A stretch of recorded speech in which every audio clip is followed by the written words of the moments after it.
Well, hello. Still in Ephesians, chapter 6, and we've dealt 2 or 3 videos ago with husbands and wives, then we've had children and parents, and now we've got slaves and masters.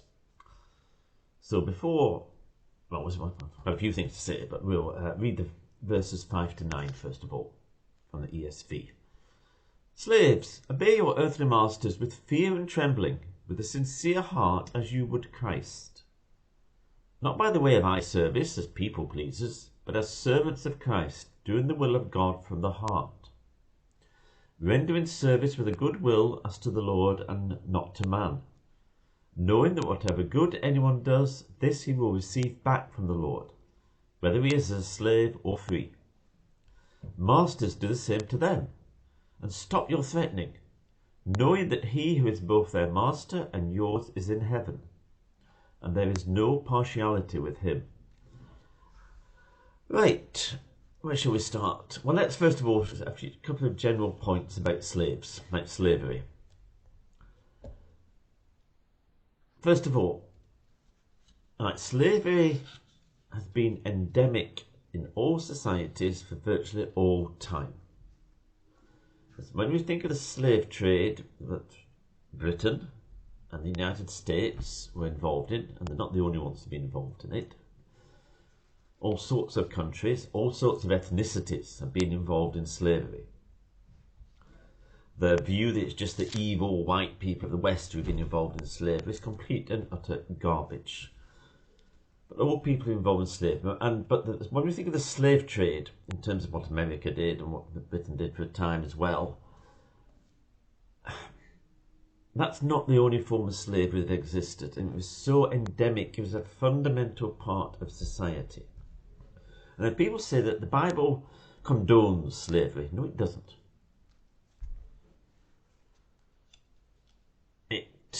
Well, let's have a look. Right. There are 2 things to do with slavery. One is you take the legal political route, which William Wilberforce did in the 1700s, starting in the 1700s, and to eradicate slavery, to make slavery illegal. And then the British Navy was involved in taking action to stop human trafficking slavery. What is political action? And that's an important part. In the 1st century, the church had absolutely no political clout whatsoever. The second thing is hearts and minds of people, which is, the church could do, the gospel could do, and which we see recognised in here. And so whatever the laws say, what Paul was saying here, right? First of all, he says to slaves, first of all, obey your earthly masters. And don't just do it when they're watching. Do a good job all the time. Why? Because ultimately you're serving Christ. You're not just serving men. You're serving Christ. And we have to be people of integrity who seek to do a good job. And that says you will be rewarded by God.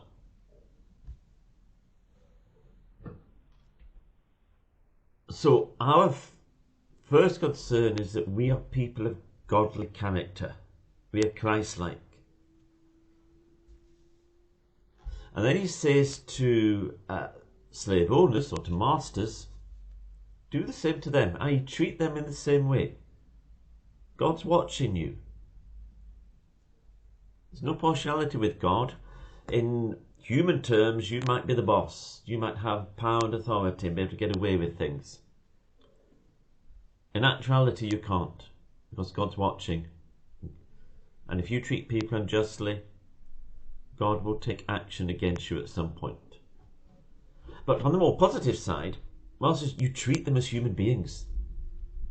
You treat them as having the same value as you have, as being valuable as children of God.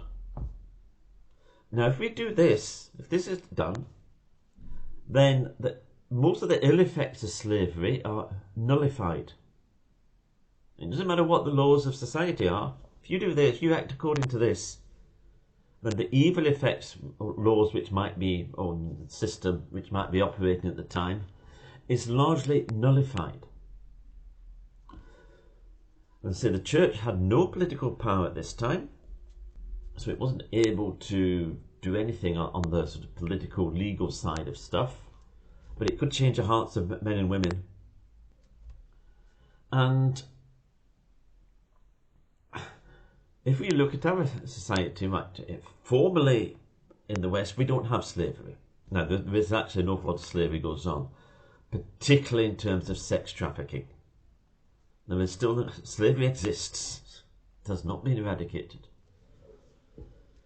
And societies, we should do what we can to eradicate it as far as possible, to the best of our abilities. But in normal functioning of society, we don't have slavery. And yet, we all know people whose lives have been made hell by bosses. You might even be. Well, I've been fortunate enough to have good bosses all my working life. Some people don't, and encounter terrible situations at work. So Paul's advice here, or instructions here, they're still relevant. They're just as relevant today as they were then. And notions that the Bible promotes slavery or condones slavery is just utter bilge. So let's look at this, and you see, when we talk about children, when we talk about husbands and wives, everything was about being in Christ. Christ was at the centre of everything, and it is here. So slaves, remember, work as if you are working for Christ, because ultimately we are working for him. And masters, remember that Christ is your master. So if you're a boss in any situation, remember that Christ is your boss. And therefore treat people well. We're all equal under God. So, on that note, we'll finish this, and then we'll get beginning on the final sections of chapter 6, which is about the whole armour of God. So we'll be starting to do that in the next one.